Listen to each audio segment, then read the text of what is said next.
guys, assalamualaikum. Ketemu lagi dengan Mrs. Tika. Kali ini kita akan belajar bagaimana caranya merumuskan masalah dan membedakan variabel-variabel dalam penelitian. Yuk kita belajar bersama. Nah, jangan lupa untuk subscribe channel ini dulu ya guys. Dan klik juga tombol loncengnya supaya kalian tahu kalau Mrs. upload video baru. Kita mulai ya.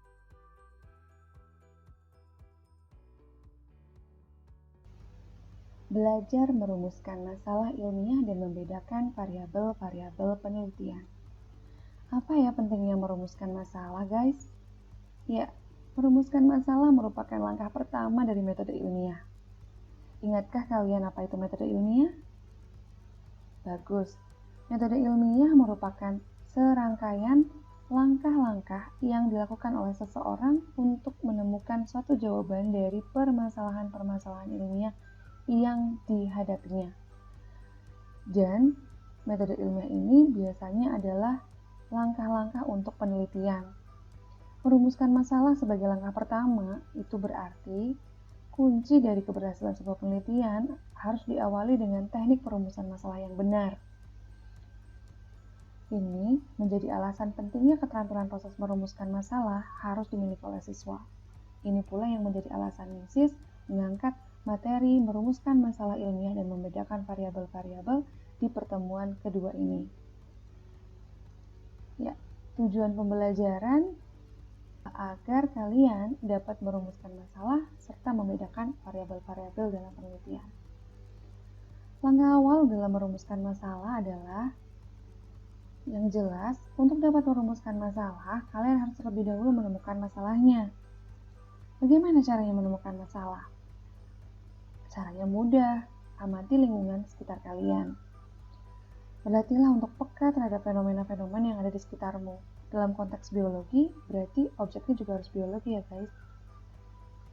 Gunakan panca inderamu untuk mengamati, melihat, mendengar fenomena-fenomena yang ada di sekitar. Lalu, fokuslah pada satu objek. Kita ambil contoh ya guys. Nah, ini misalnya nih. Kalian ke depan rumah, kemudian melihat rumput. Kamu melihat rumput tetangga lebih subur dibanding rumput di rumahmu. Padahal, kalian menanam rumput yang sama, yaitu rumput Jepang.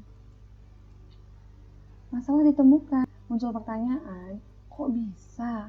Kenapa? Nah, masalah ini yang kemudian akan diteliti secara ilmiah untuk menemukan jawaban yang valid dan dapat dipertanggungjawabkan. Tadi ya, dari gambar yang sebelumnya, kenapa rumput tetangga lebih subur? Ini pertanyaan yang pertama kali muncul. Nah, sekarang bagaimana langkah perumusannya? Yang pertama, persempit masalahnya. Agar memperoleh jawaban yang dapat dipertanggungjawabkan dan valid, kamu perlu mempersempit lingkup permasalahannya. Yang kedua, fokuskan permasalahannya. Lakukan observasi awal untuk memperkirakan arah jawaban pertanyaan. Mungkin kalian agak bingung ya maksudnya apa. Nanti setelah ini kita bisa bahas lebih detail. Ulangi. Jadi kalau mau merumuskan masalah, itu kamu harus melakukan dua langkah. Yang pertama, masalahnya dipersempit. Yang kedua, masalahnya difokuskan. Dua langkah ya, persempit lalu fokuskan. Apa maksudnya? Yuk kita langsung kerjakan sesuai dengan studi kasus yang tadi. Yang pertama, mempersempit masalah. Maksudnya adalah dengan menentukan tolak ukur dari masalahnya. Misalnya, contoh tadi adalah kesuburan rumput. Maka, harus ditentukan pengukuran dari kesuburan ini didasarkan pada apa? Apakah misalnya menggunakan panjang daunnya, atau mungkin jumlah daunnya.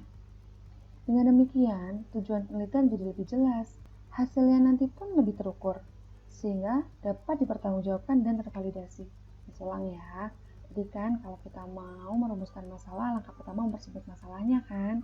Nah, yang dipersempit di sini dimaksud adalah yang mau kita amati itu apanya dari si kesuburan rumput. Nah, bisa ambil panjang daun atau mungkin jumlah daun. Untuk kali ini kita ambil panjang daun ya sebagai contoh.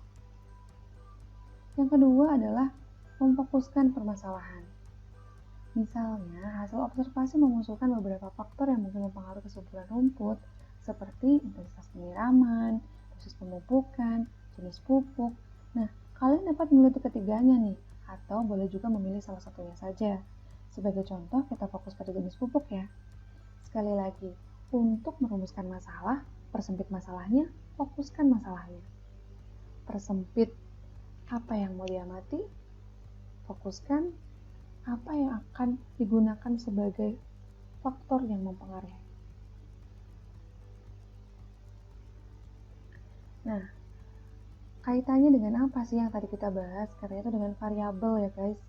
Jadi, saat kalian memfokuskan masalah, kalian akan menemukan variasi-variasi objek yang mempengaruhi, seperti intensitas penyiraman, dosis pemupukan, dan juga jenis pupuknya.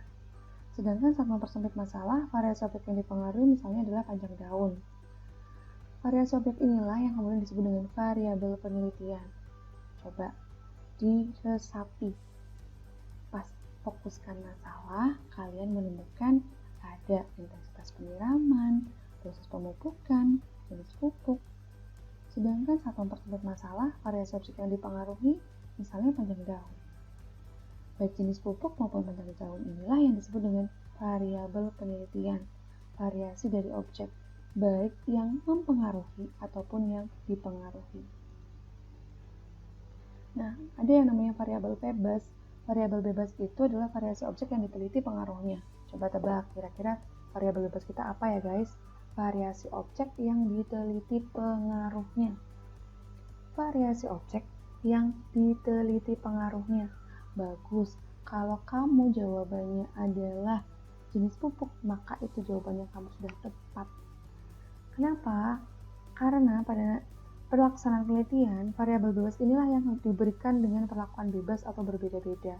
Jadi nanti pas penelitiannya tuh kita bisa coba, oh kalau pakai pupuk N seperti apa, pakai pupuk K seperti apa, pakai pupuk Z seperti apa. Ini yang maksudnya variabel bebas. Jadi variasi objek yang diteliti pengaruhnya, alias variabel yang memberi pengaruh.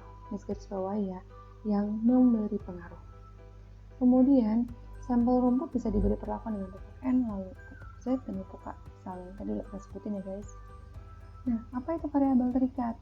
Variasi objek yang dipengaruhi atau sebagai respon terhadap perlakuan. Jadi tadi kan kalau variabel bebas itu yang mempengaruhi. Sekarang variabel terikat itu yang dipengaruhi. Apa coba guys? Bagus, panjang dari daun ya. Jadi kita sudah ambil variabel terikatnya adalah panjang daun. Maka nantinya dalam penelitian, panjang daun yang akan diukur berkala untuk melihat pengaruh dari variabel bebasnya. Atau dengan kata lain, panjang daun yang akan diukur secara berkala untuk melihat pengaruh jenis pupuk. Nah, selain ada variabel bebas dan variabel terikat, juga ada variabel kontrol nih guys. Kenapa sih perlu ada variabel kontrol? Jadi ada variasi objek yang harus disamakan pada setiap sampel untuk menjaga kualitas hasil. Misal nih guys, tadi kan kita bahasnya adalah rumput Jepang ya guys. Berarti kita harus atur tuh rumputnya yang dipakai harus benar-benar rumput Jepang. Rumput Jepang dikasih N, rumput Jepang dikasih K, rumput Jepang dikasih Z. Pupuknya maksudnya ya. Kemudian umurnya juga harus sama. Kenapa? Karena nanti kalau umurnya beda, otomatis kan pertumbuhannya juga beda. Khawatirnya nanti ini malah jadi variabel pengganggu atau variabel yang mempengaruhi tapi bukan yang kita harapkan untuk kita ukur. Terus intensitas penyiraman ini juga punya peluang untuk mempengaruhi jadi variabel pengganggu. Akhirnya supaya nggak jadi variabel pengganggu, kita harus kontrol tuh sama antara yang dikasih pupuk N dengan dikasih pupuk Z tuh disiramnya harus dengan intensitas yang sama. pH tanah juga harus disamain ya guys, jadi nanamnya dengan tanah yang sama. Intinya variabel kontrol itu membuat sampel kita itu punya input yang sama, sehingga nantinya outputnya akan bisa digunakan untuk membandingkan betul-betul jenis pupuk itu ngaruh nggak sih ke panjang daunnya. Nah, kesimpulannya apa guys? Ketika kita merumuskan masalah, kita harus memilih atau harus ada variabel bebas dengan variabel terikatnya. Dan untuk contoh yang kita ambil tadi, yang awalnya kita punya pertanyaan, kenapa rumput tetangga lebih subur, dirumuskan jadi apakah panjang rumput dipengaruhi jenis pupuk yang digunakan saat perawatan.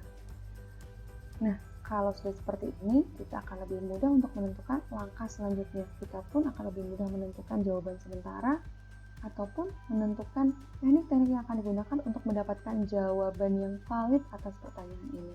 Oke guys, seperti itu yang bisa Missy sampaikan. Semoga cukup paham dan terima kasih. Jangan lupa untuk like dan subscribe ya guys. Assalamualaikum.